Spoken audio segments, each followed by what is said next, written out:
चलिए मित्रों, तो आज हम लोग सिंधु सभ्यता या हड़प्पा सभ्यता के कुछ बहुत ही महत्वपूर्ण पॉइंट को कवर करेंगे। अभी आपका KVS NVS जो भी LT TGT का जो एग्ज़ाम सारे होने वाले हैं उनमें आने वाले प्रश्नों की दृष्टि से ये बहुत ही महत्वपूर्ण है। इससे आपका इतिहास भी कवर होगा और GK भी आपका GK के भी क्वेश्चन आपके कवर होंगे। वर्ष 1921 में सिंधु सभ्यता के पहले स्थल हड़प्पा की खोज की, इसलिए सिंधु सभ्यता को हड़प्पा सभ्यता भी कहा जाता है। किसने इसकी खोज की थी? दयाराम साहनी ने। सिंधु घाटी सभ्यता का दूसरा महत्वपूर्ण स्थल मोहनजोदड़ो है।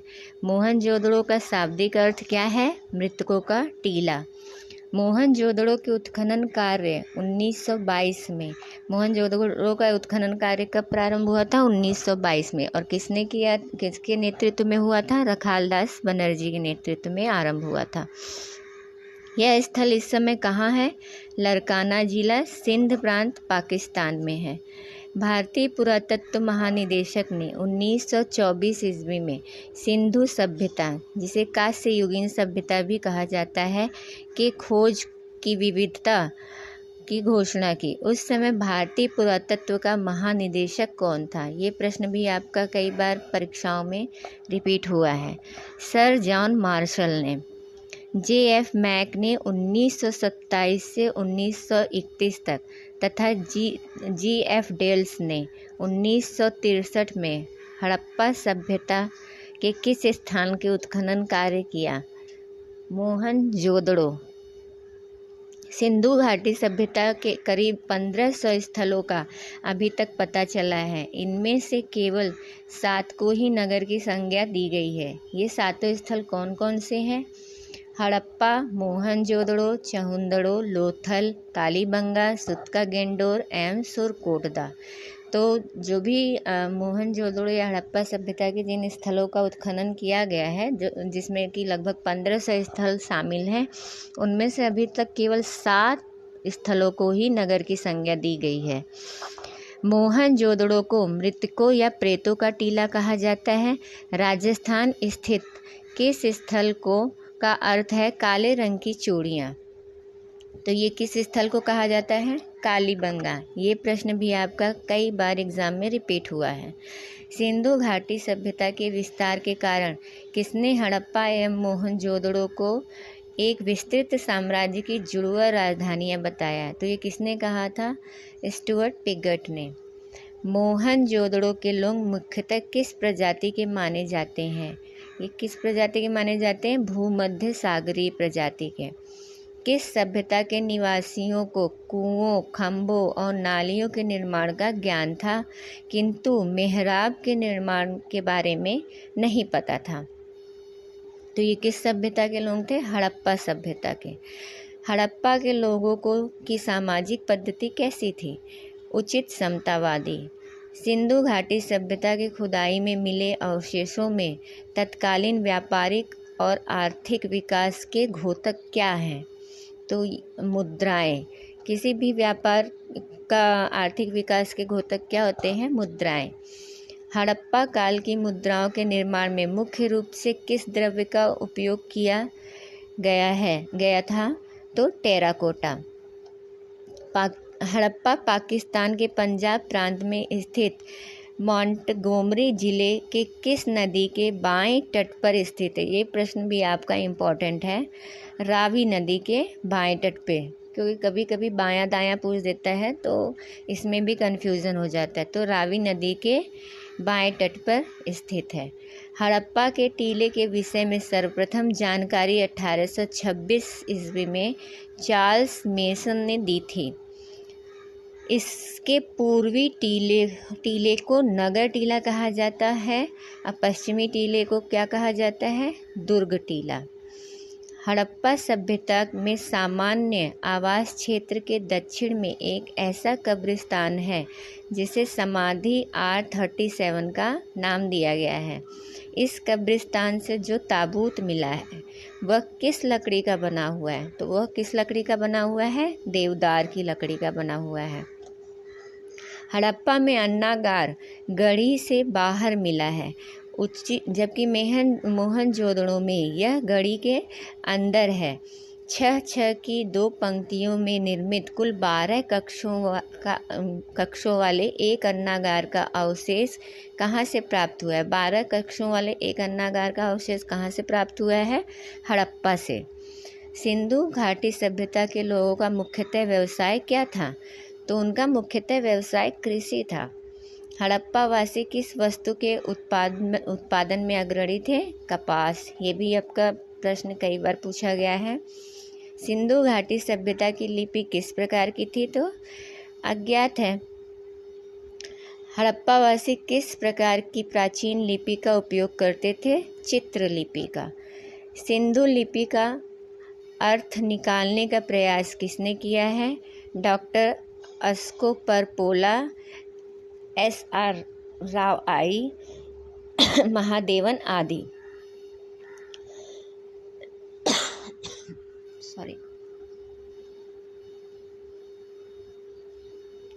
हड़प्पा के लोगों को राज व्यवस्था जैसे कि वस्तुपरक साक्ष्य के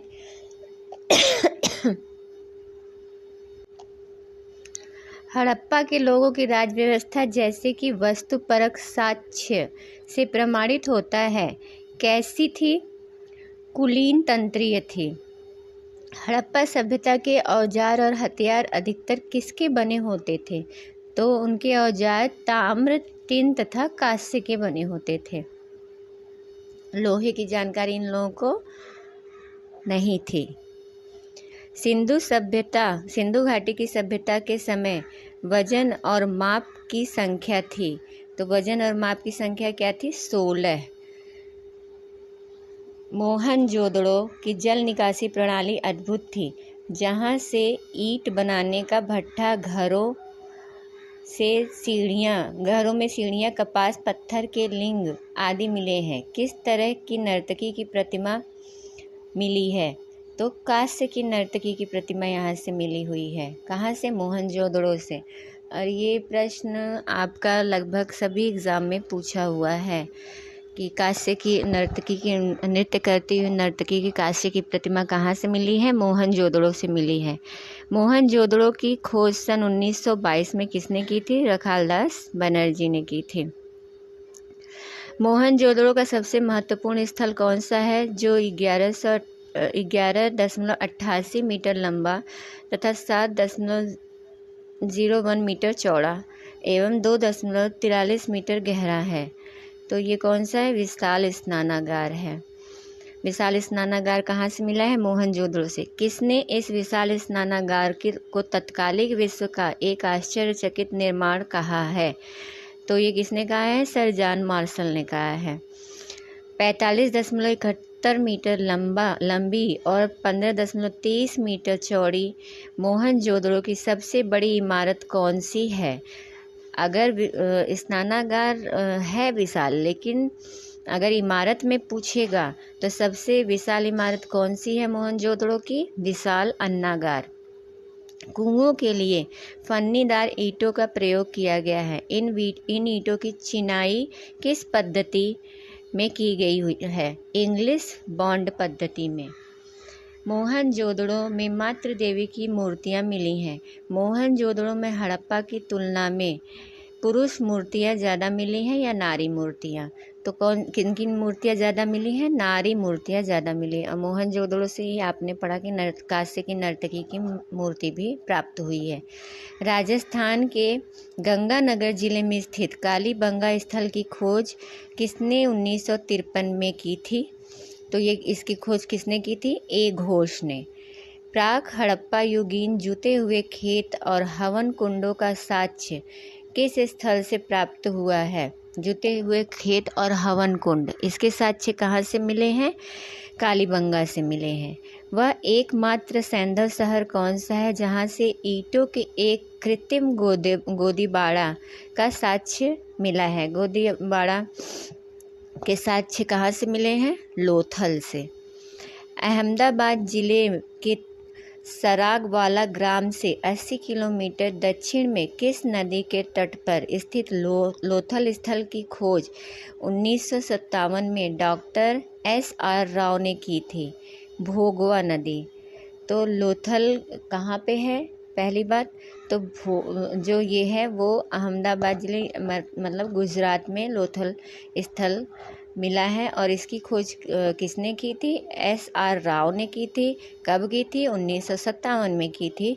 और यह किस नदी के किनारे स्थित है? तो भोगवा नदी के किनारे स्थित है। सागर तट पर स्थित लोथल कहाँ से व्यापार का प्रमुख बंदरगाह था? तो पश्चिम एशिया से।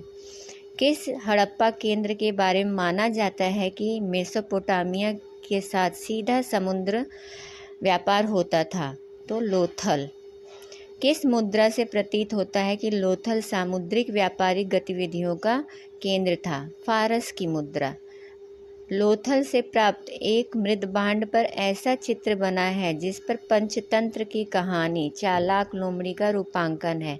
यह किस पक्षी का चित्रण सबसे अधिक किया गया है? तो किसका सबसे ज़्यादा बार चित्रण किया गया है? यहाँ पे पंचतंत्र की कहानी के साक्ष्य कहाँ से मिले हैं? लोथल से मिले हैं। और इसमें किस पक्षी का चित्रण सबसे अधिक बार किया गया है? बत्तख। किस स्थल पर दरवाजे बगल की गलियों में न खुलकर सामने सड़क पर खुलते थे? लोथल। बाकी के जो हड़प्पा सभ्यता के स्थल थे उनके दरवाजे उनके यहाँ बने हुए जो भी मकान रहते थे उनके दरवाजे जो है वो गलियों में खुलते थे। लेकिन लोथल एकमात्र ऐसा स्थल था जहाँ पे दरवाजे गलियों में न खुल करके सामने सड़क पर खुलते थे। हड़प्पा कालीन वह एकमात्र सिंधु नगर कौन सा था जिसमें नगर दुर्ग का अभाव था? चहुंदड़ो। मित्रों, इसमें जितने भी प्रश्न हैं वो एग्ज़ाम की दृष्टि से बहुत ही इम्पोर्टेंट हैं। और इसमें सिंधु घाटी सभ्यता आपका पूरी तरह से अगर आप पढ़ लेंगे इसको या रिवीजन कर लेंगे तो पूरी तरीके से आपका तैयार हो जाएगा। मोहनजोदड़ो से 130 किलोमीटर दक्षिण में स्थित चहुंदड़ो स्थल का उत्खनन 1931 ईस्वी में किसके नेतृत्व में हुआ था? गोपाल मजूमदार।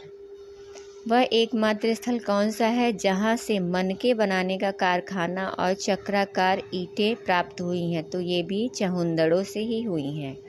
मनके बनाने का कारखाना कहाँ पे था? चहुंदड़ो में था। हरियाणा के हिसार जिले में स्थित वह कौन सा स्थल है जिसकी खोज RS विस्ट ने की थी और वहाँ से पूर्व हड़प्पा एवं हड़प्पा दोनों ही के सांस्कृतिक अवशेष प्राप्त हुए हैं? तो वो कौन सा स्थान है? बनवाली। गुजरात के कच्छ जिले में स्थित एक बंदरगाह नगर सुरकोतड़ा की खोज वर्ष 1964 में किसने की थी? तो जगपति जोशी ने की थी। बलूचिस्तान के दक्षिण भाग में द्रास नदी के तट पर स्थित हड़प्पा के पश्चिम की ओर का अंतिम हड़प्पाई स्थल कौन सा है? तो ये है सुतका गेंडोर।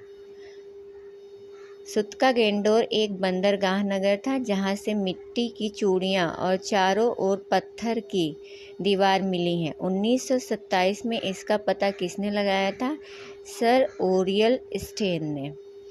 कोटदीजी सिंधु नदी के बाएं किनारे पर सिंध प्रांत पाकिस्तान में अवस्थित है। इसका उत्खनन किसने किया? तो इसका उत्खनन किया था फजल अहमद ने। कब किया था? 1953 में किया था। हड़प्पा कालीन स्थल रंगपुर गुजरात के जलवार जिले के भादर में स्थित है जिसका उत्खनन 1931 से 53 के बीच में हुआ था। माधव स्वरूप वत्स ने किया था एवं रंगनाथ राव ने, दोनों ने साथ में मिल करके इसके उत्खनन कार्य, उनकी निगरानी में ये उत्खनन कार्य हुआ था। यह स्थल किस नदी के किनारे स्थित है? तो ये किस नदी के किनारे स्थित है? भादर नदी के किनारे स्थित है। गुजरात के कच्छ के रण में स्थित धौलावीरा सिंधु सभ्यता के विशालतम स्थलों में से एक है। इसका उत्खनन 1990-91 में किसने किया था? RS विस्ट ने किया था। तो धौलावीरा सिंधु सभ्यता के विशालतम नगरों में से एक है और यह गुजरात के किस जिले में स्थित है? तो कच्छ के रण में स्थित है। पंजाब के सतलज नदी के तट पर स्थित हड़प्पा कालीन स्थल रोपड़ की खोज Y.D. शर्मा ने की थी। यहाँ मानव के साथ किस जानवर को दफनाए जाने के साक्ष्य मिलता है? तो वो जानवर कौन सा था? कुत्ता। रोपड़। कभी कभी ऐसा होता है कि एग्ज़ाम में मिलान करने के लिए प्रश्न दे देता है कि रोपड़ स्थल कहाँ पे है, धौलावीरा कहाँ पे है। तो ये भी आपको एकदम ध्यान में रखना चाहिए कि कौन सा नगर किस प्रदेश या किस राज्य में आ रहा है। मोहनजोदड़ो की दीवारों की चिनाई में पक्की ईंटों का प्रयोग किस पद्धति पर किया गया है? तो इंग्लिश बॉन्ड पद्धति में। हड़प्पा संस्कृति किस युग की थी? कांस्य युग की थी। हड़प्पा काल के लोग पत्थरों के औजारों का बहुतायत में प्रयोग करते थे, परंतु उन्हें कांसे के निर्माण का ज्ञान था। कांसा बनाने के लिए तांबा राजस्थान की खेतड़ी से आता था। इसमें प्रयुक्त टिन कहाँ से मंगाया जाता था? तो टिन इन लोग मंगाते थे अफ़गानिस्तान से। हड़प्पा काल में टिन के अलावा अफ़गानिस्तान से कौन सी धातु का आयात किया जाता था? तो सोने व चांदी का। टिन, सोना, चांदी का आयात कहाँ से किया जाता था? अफ़गानिस्तान से किया जाता था। हड़प्पा काल में गेहूं और जौ मुख्य फसलें थी। चावल की खेती के प्रमाण किन दो स्थलों से मिले हैं? तो लोथल और रंगपुर। इनका मुख्य फसल क्या था? गेहूं और जौ। लेकिन चावल के भी साक्ष्य मिले हैं और वो कहाँ से मिले हैं? लोथल और रंगपुर से मिले हैं। राजस्थान से जौ तथा गुजरात से बाजरा और गेहूं मिले हैं। गुजरात में गेहूं की कौन सी दो प्रजातियां उपजाई जाती थी? क्लब हीट तथा भारतीय ड्राफ्ट हीट जो प्रजाति थी गेहूं की वो उगाई जाती थी। ट्रिटिकम कम्पैक्टम और ट्रिटिकम स्फीरोकोकम हड़प्पा काल में पाई जाने वाली किस फसल की किस्में हैं? गेहूं। हड़प्पा एवं मोहनजोदड़ो से 6 कतारों एवं छोटे बीजों वाले जौ की प्रजाति प्राप्त हुई है। बढ़िया किस्म का जौ किस स्थल से प्राप्त हुआ है? बनवाली से। सिंधु वासियों को सबसे पहले कपास उगाने का श्रेय प्राप्त है। यूनान के लोग इसे क्या कहते थे? ये भी इम्पोर्टेंट प्रश्न है आपका। फ्लून कहते थे। क्या कहते थे? फ्लूनू कहते थे। ऊँट की अस्थियां सिर्फ कालीबंगा से प्राप्त हुई हैं। गैंडे का एकमात्र साक्ष्य कहाँ से प्राप्त हुआ है? आमरी से। ऊँट की अस्थियां कहाँ से मिली है? कालीबंगा से मिली है। राजस्थान में आपका कालीबंगा स्थल है जहाँ काले रंग की चूड़ियाँ वाला प्रश्न था आपका। और गैंडे का एकमात्र साक्ष्य कहाँ से मिला है? आमरी से मिला है। धातुओं से लघु मूर्तियां बनाने के लिए किस विधि का प्रयोग किया जाता था? भ्रष्ट मोम विधि का। मोहरे सेलखड़ी से बनी होती थी। हड़प्पा संस्कृति की सर्वोत्तम कलाकृतियां हैं। सीलों पर कौन सा से जानवरों की आकृतियां उकेरी गई थी? तो एक सींगी जानवर, बिना कुबड़ वाला सांड, भैंस, बाघ, बकरी और हाथी। हड़प्पा कालीन मोहरों पर किसके अंकित चित्र से यह परिलक्षित होता है कि हड़प्पा समाज में महिलाओं की स्थिति काफ़ी अच्छी थी? मातृदेवी। हड़प्पा सभ्यता के लोग शाकाहारी थे या मांसाहारी? तो वो दोनों ही थे। शाकाहारी और मांसाहारी दोनों ही थे। मातृदेवी के अलावा मुख्य पुरुष देवता कौन थे जिनको मोहरों में योग की मुद्रा में बैठे हुए 3 मुखों एवं 2 सींगों से युक्त दिखाया गया है? तो कौन से थे? पशुपति शिव, जिन्हें आद्य शिव भी कहा जाता है। हड़प्पा सभ्यता में पीपल वृक्ष और डोभ पक्षी को पूजा जाता था। महिलाएं चावल से स्वास्तिक की आकृतियां बनाती थी। किन स्थलों से अग्निवेदों के साक्ष्य मिले हैं? कालीबंगा तथा लोथल से। सिंधुवासी किस जलीय जीव की पूजा करते थे और उसे सिंधु नदी का देवता कहा जाता था? तो घड़ियाल। किस जलीय जीव की पूजा करते थे? घड़ियाल की उन लोग पूजा करते थे। ये देखिए सिंधु घाटी के प्रमुख स्थल एवं उनकी स्थिति है। हड़प्पा मांटगोमरी पंजाब में, पाकिस्तान में और रावी नदी के किनारे। मोहनजोदड़ो कहाँ पे है? लरकाना सिंध में, पाकिस्तान में है, सिंधु नदी के किनारे। सुतका गेंडोर कहाँ पे है? बलूचिस्तान में, पाकिस्तान में ये भी है, दाशक नदी के किनारे है। चहुंदड़ो सिंध में है, पाकिस्तान में, सिंधु नदी के किनारे है। रंगपुर अहमदाबाद काठियावाड़ में है, भारत में है ये, और मादर नदी के किनारे है। कोटडीजी सिंध में है, पाकिस्तान में, सिंधु नदी के किनारे। रोपड़ कहाँ पे? पंजाब में, भारत में, और सतलज नदी के तट पर है। कालीबंगा हनुमानगढ़ राजस्थान में है, भारत में है, घग्गर नदी के किनारे है। लोथल अहमदाबाद काठियावाड़ भारत में है, भोगवा नदी के तट पर है। आलमगीरपुर कहाँ है? मेरठ में, उत्तर प्रदेश में है, भारत में है, और ये है आपका हिंडन नदी के किनारे। सुरकोर्दा कहाँ पे? कच्छ गुजरात में, भारत में है, साबरमती एवं भोगवा नदी के किनारे या तट पर है। धौलावीरा कच्छ का रण गुजरात भारत में है और लूनी नदी के किनारे है। राखीगढ़ी कहाँ पे है? हरियाणा में है, भारत में है, घग्गर नदी के किनारे है। दैमाबाद अहमदाबाद महाराष्ट्र में है, भारत में। परवारा नदी है, वहाँ पे उसके किनारे पे है। डैसलपुर कहाँ पे? कच्छ में, गुजरात में, भारत में है, और घ्रुड़ नदी के किनारे पे है। सिंधु घाटी की प्राचीन संस्कृति और आज के हिंदू धर्म के बीच ऑर्गेनिक संबंध का प्रमाण किसकी पूजा से मिलता है? तो पत्थर, पेड़ा और पशु। हड़प्पा संस्कृति में एक श्रृंगी वृषभ वृक्ष और मातृ देवी की पूजा होती थी। क्या ये लोग विष्णु की पूजा करते थे? तो नहीं। सिंधु घाटी के लोगों की मुहर में किस भगवान की प्रतिकृति का मुद्रण मिलता है? तो पशुपति का मिलता है, लेकिन ये लोग विष्णु की पूजा नहीं करते थे। लोथल से युग्म समाधान के साक्ष्य मिले, ये भी इम्पोर्टेंट प्रश्न है आपका। ताबूत कभी कभी यही पूछ लेता है कि युग्म समाधान के साक्ष्य कहाँ से मिले हैं, तो वो मिला है आपके लोथल से। ताबूत समाधान के साक्ष्य कहाँ से प्राप्त हुए हैं? तो ये आपका प्राप्त हुआ है हड़प्पा से। मेसोपोटामिया की सिलेंडर नुमा बेलनाकार मोहरें कहाँ से प्राप्त हुई हैं? लोथल से। तिल में 16 या उसके आवर्तकों का व्यापार होता था, जैसे 16, 32, 64, 160, 320, 640। हड़प्पा वासियों को माप की किस प्रणाली का जनक कहा जाता है? तो रैखिक प्रणाली का इनको जनक कहा जाता है।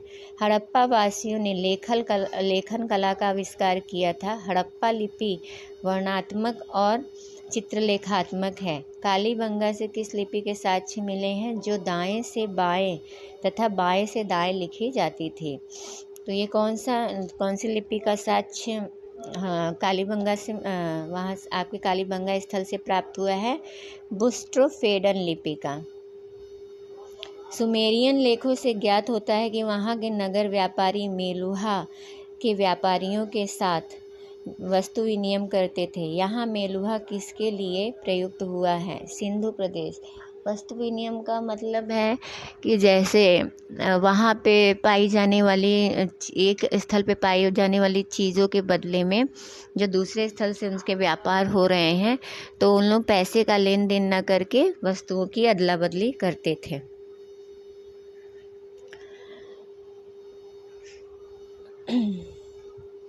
G.F. डेल्फ का मानना है कि प्राकृतिक विपदा ने इस सभ्यता को उजाड़ दिया। किस इतिहासकार का मानना है कि आर्यों के आक्रमण के कारण सिंधुवासी अपनी जमीन छोड़कर भाग गए? तो ये किसने कहा है? सर मार्टियर व्हीलर ने।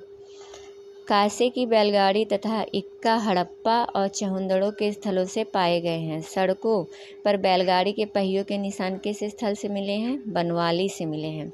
स्वतंत्रता के बाद भारत में हड़प्पा के सबसे अधिक स्थल किस राज्य में खोजे गए हैं? तो ये किस राज्य में मिले हैं? गुजरात में। हड़प्पन संस्कृति